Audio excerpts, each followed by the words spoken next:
I want to move to Belarus, where amid the backdrop of an ongoing opposition movement demanding democratic and economic reforms, 26-year-old opposition journalist Roman Protasevich was arrested after his flight from Greece was rerouted to Minsk, the capital of Belarus, on Sunday.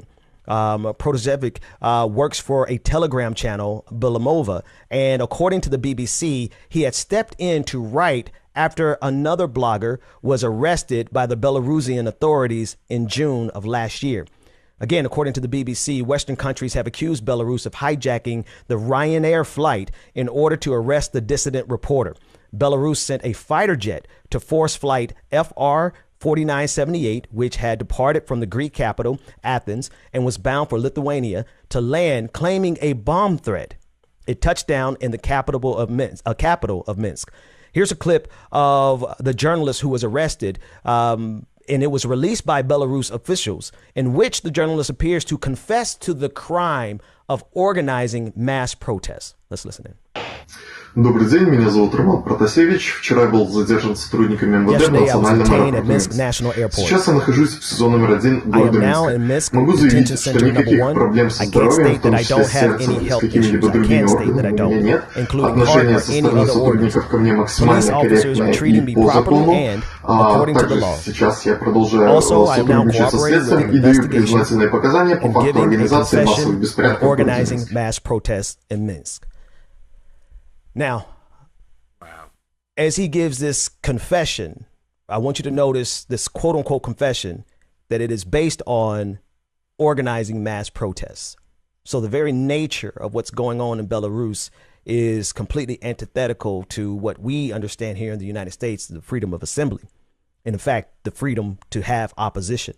The international debate around this is dividing up along the standard lines of the East versus the West. In response to this news, several international commentators compared this action to that of the United States taking similar actions in rerouting an international flight in order to attempt the arrest of Edward Snowden. In Belarus, however, there is a huge opposition movement demanding democratically elected leadership in fair elections and economic reform. This is in response to what the Belarusian opposition movement and Western governments say the president of Belarus, Alexander Lukashenko, who, according to the opposition, rigged the August 9th election. A huge police crackdown has curbed street protests and sent opposition leaders to prison or into exile. His father, here is the father, rather, of the detained journalist speaking out. On the 23rd of May at about 12:40 or 12:50, we found out from Telegram that a plane had been hijacked. We'd had some kind of parental intuition that morning that something wasn't right, but we never imagined anything like that was possible. When you find out that your son has been seized in such a vile, terrorist manner, just seized. If someone close to you is taken and they say, we'll put him away for a long time and he'll even get the death penalty, that's really hard. We were really shocked, really upset and depressed by what's happened. But we can't just let it go without punishment. How worried was Roman that he was in danger?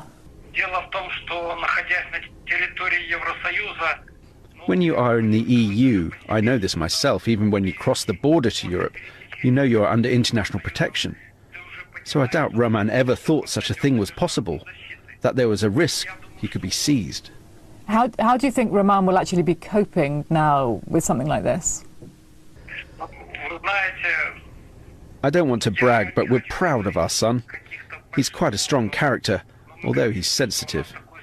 But I think, we hope that he will cope. We hope that he will stay himself, not give in to any of their tricks. We are afraid to even think about it, but it's possible he could be beaten and tortured. We're really afraid of that. Now, I want to put this again in context of the video that was released by the Belarusian authorities. His crime, his alleged crime, is being a dissident journalist, writing in opposition of the dictatorial regime and organizing mass protests. Jen Psaki, the press secretary for Joe Biden, was asked about this, and this is how she responded. Take a listen in. Following up on that, In terms of actions, is the U.S. working with NATO? What's the president's approach right now in response to what occurred over the weekend? Sure. Well, first let me say the president was briefed. He's been kept abreast, of course, but he was briefed this morning during his PDB by his national security team. Our national security advisor, Jake Sullivan, also raised our strong concerns on this issue, the actions of the government of Belarus with the secretary, with his Russian counterpart during their phone call this morning, which we provided a readout of, and it was largely, of course, focused on moving the ball forward on getting to a meeting, but he also raised this issue.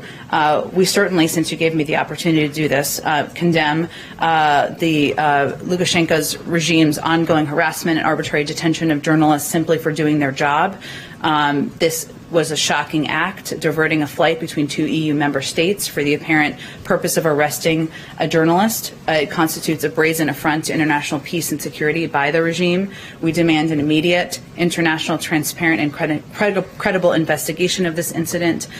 We are in touch with a range of partners bilaterally and through multilateral channels from NATO, the OSCE, UN, EU, and others. And we have nothing to read out at this point, but we will continue to coordinate closely with them.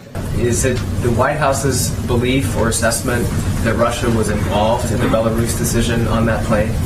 I wasn't trying to jump to that conclusion, only to convey that, as Kelly noted, there has been a close relationship. And so as we're discussing ways we can engage to convey our point of view on the actions by the government of Belarus, that we're going to do that through many channels. Our ambassador in Belarus has also conveyed that directly. And there they were speaking about the allyship between Belarus and the Russian government. And of course, the question was whether or not the Biden administration believes that Russia had anything to do with this. Regardless, the detainment of a journalist who is writing in opposition to any government, any authority, goes against our human rights. This is a human rights violation. We have the authority and the right to speak out against any power structure, regardless of the political or philosophical or economic ideology. Opposition is a human right. We'll talk about this more as we get more information.